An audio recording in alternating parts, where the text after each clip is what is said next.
You're listening to the Zach Gelb Show on Fox Sports 920 The Jersey. All right, welcome back in. Zach Gelb Show right here on Fox Sports 920 The Jersey. 609-919-9200 is the number if you want to hop on board with us. We're rolling along until 6 o'clock today on Fox Sports 920 The Jersey, 920 AM in Bucks, Burlington, or Mercer counties, or worldwide on the web at 920thejersey.com.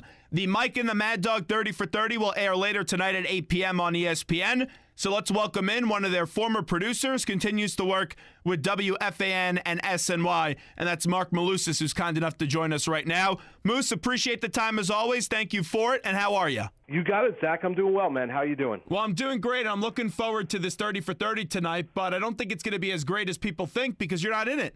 Yeah, no, I know. I don't get the list of the people that they did talk to. I mean, some well-deserving. Your dad Bob, who produced them, was their original producer, and certainly Carlin and John Minko guy. But there were a number of people that they missed: Eddie Scazzeri, myself, Ed Erickson, Joan Chen, Steve Cohen. I mean, there are a number of people that worked on that show over the course of years that probably should have been interviewed, but they decided not to. And I get it. They may want to go with some of the bigger names in sports and everything, but the producers, they know the best stuff because you got to see them go at it each and every day.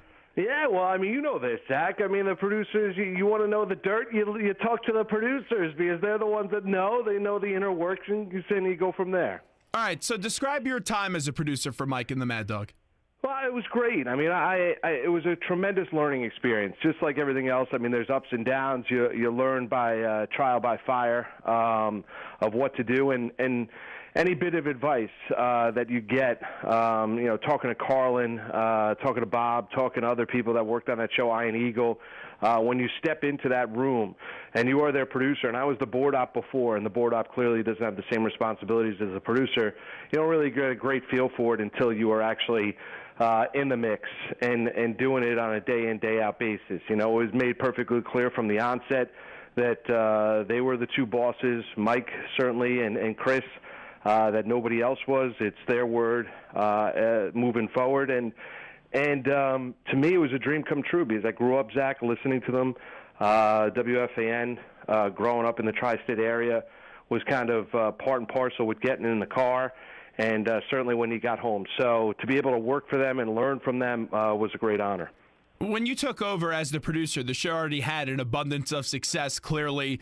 You had the big egos and the big personality of the Mike Francesa, and then the wacky guy in Chris Russo had to fight that perception. And they were fighting a lot. When they were fighting, how'd you handle those contentious times when they wouldn't talk to each other and you guys had to do a show? Well, I mean, honestly, even when they were fighting, when they went on the air for the most part, they still stuck to their responsibilities as hosts and personalities, which was to entertain the audience and do what they needed to do. They understood that. They understood their responsibility. So off the air, you tried to play peacemaker whenever you could.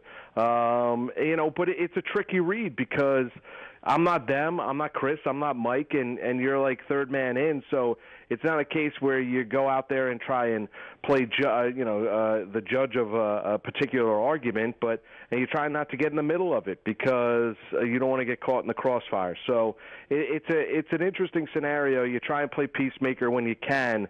But also you have to understand, they're mature, grown men, and they've got to work it out by themselves.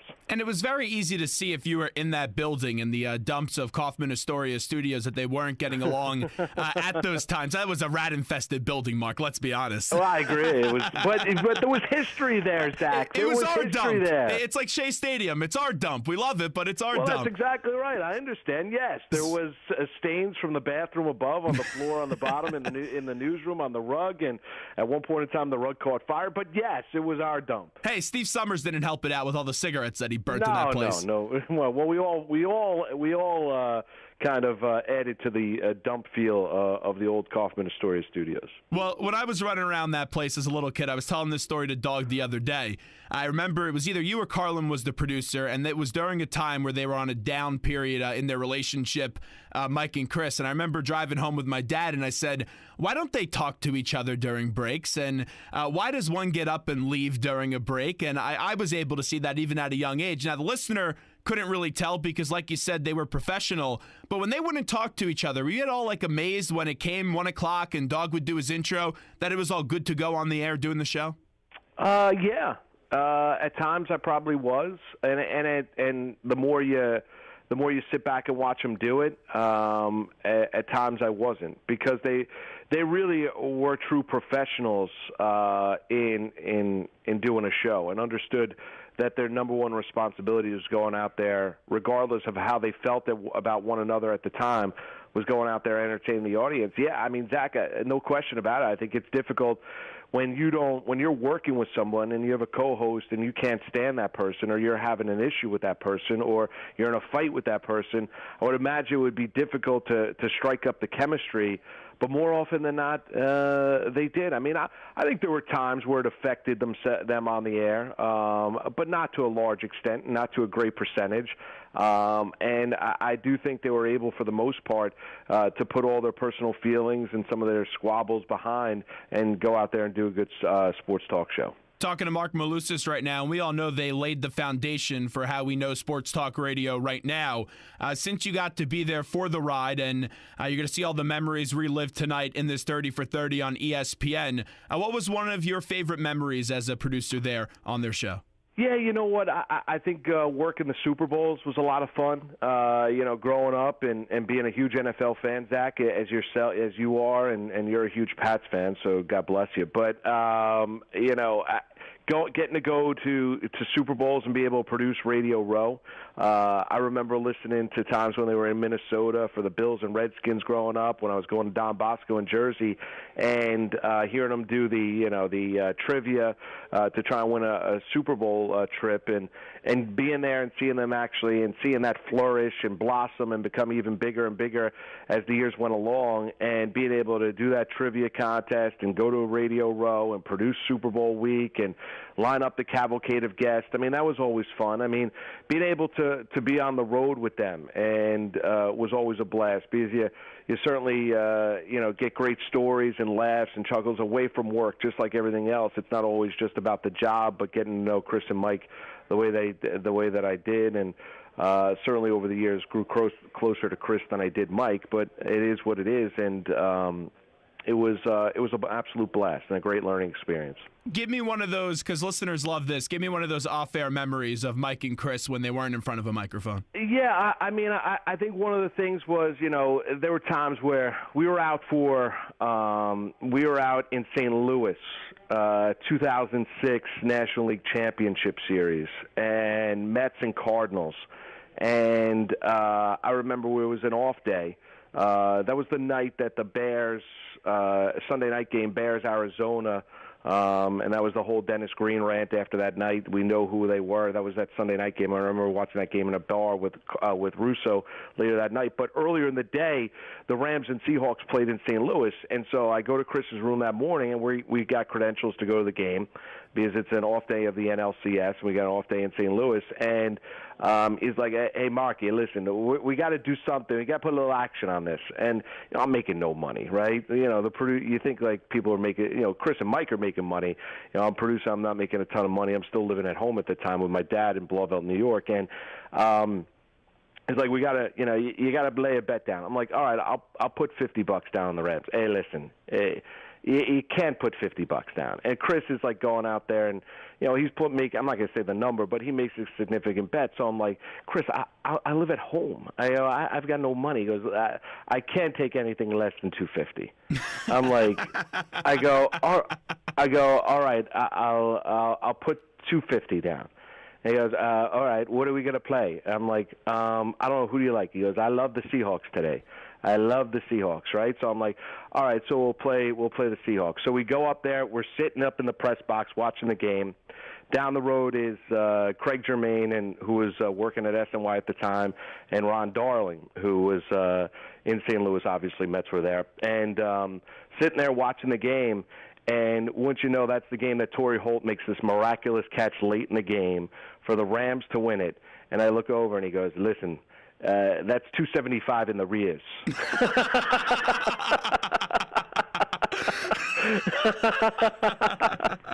That's great. I have a few stories too of those off-air stories that involve some bets being placed. It was a giant Titan game. I forget who was up. I want to say McNair led this epic comeback, and one of them, I forget which one it was, but one of them had money on one of the teams, and they were up at halftime big, and then the next thing you know, McNair leads this epic comeback. So that's very good. Talking to Marc Malusis right now on the Zach Gelb Show. The topic always comes up of, do you think they'll get back together? Right now, I think a little bit of it, and they're more friendly now than they were during years of the show, but I think a little bit of it is some show, and I don't think they're ever going to really get back together on a full-time basis. How about you in that department? Yeah, Zach, I really don't see it. It was great when it was there, and it's fantastic when they get back together, but can I really see them going out and doing something on a regular basis? I don't. I mean, maybe I'm wrong, but Chris is doing his thing on Sirius and MLB Network. He's got his own hour-long show. I don't know exactly what's next for Mike. He's kind of insinuated that he's got some sort of a game plan potentially when he's done at WFAN on December 15th. I don't know exactly what that is. Can I see them going out and doing a show here or there? I could see that, but do I think, and I agree with you, I don't know if I necessarily ever see that on a regular basis. Talking to Marc Malusis right now from WFAN and SNY. Let's shift away from Mike and Chris, even though it's going to be a spectacular 30 for 30 tonight. Let's get into a little bit of the Yankees. We know they started off strong, and the last month has not been kind to the Bronx Bombers. Do you expect the Yankees in half number 2, the second part of the season, to get out of this funk?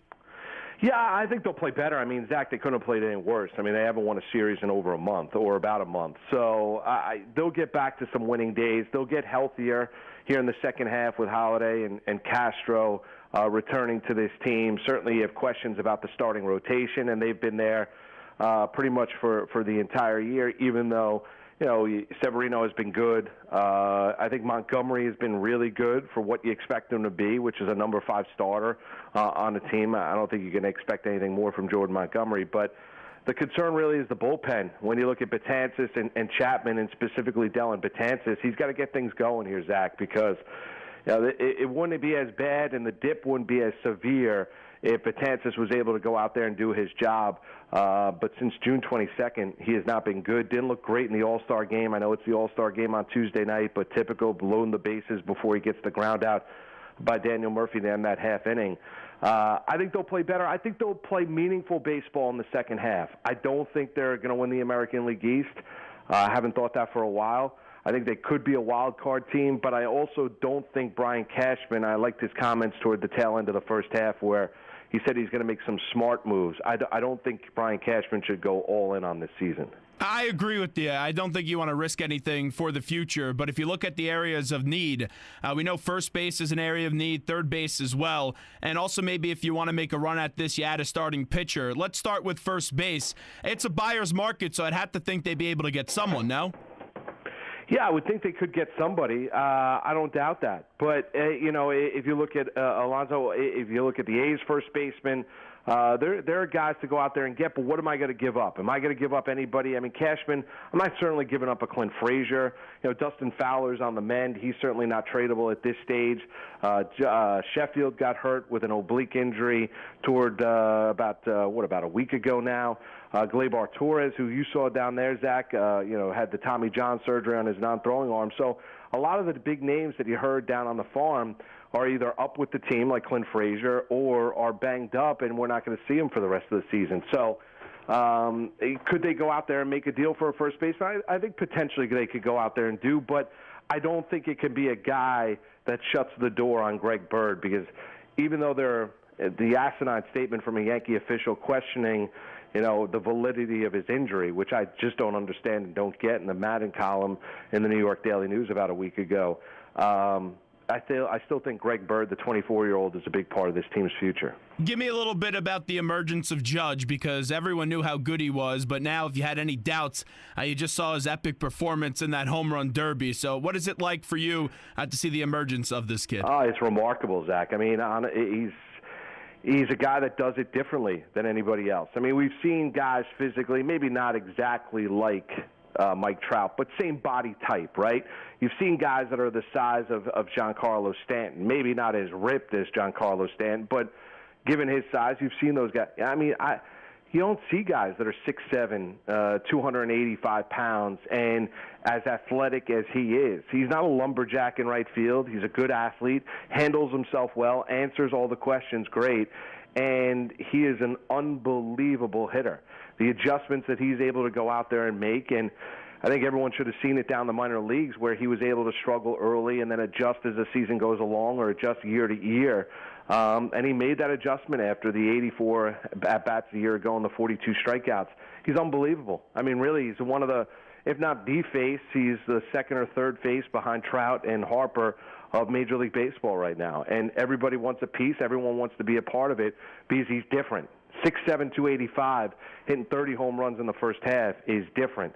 And to be able to do it at his size, I think that's really what draws people to him. With that being said, my favorite part of this story is the unexpected success, because we saw him in a concise time last year. He hit a .179, and you just said it, hitting well over 300, has the 30 home runs, breaks the DiMaggio record for a rookie, and has over 60 RBIs. What do you think his numbers finish at for this year?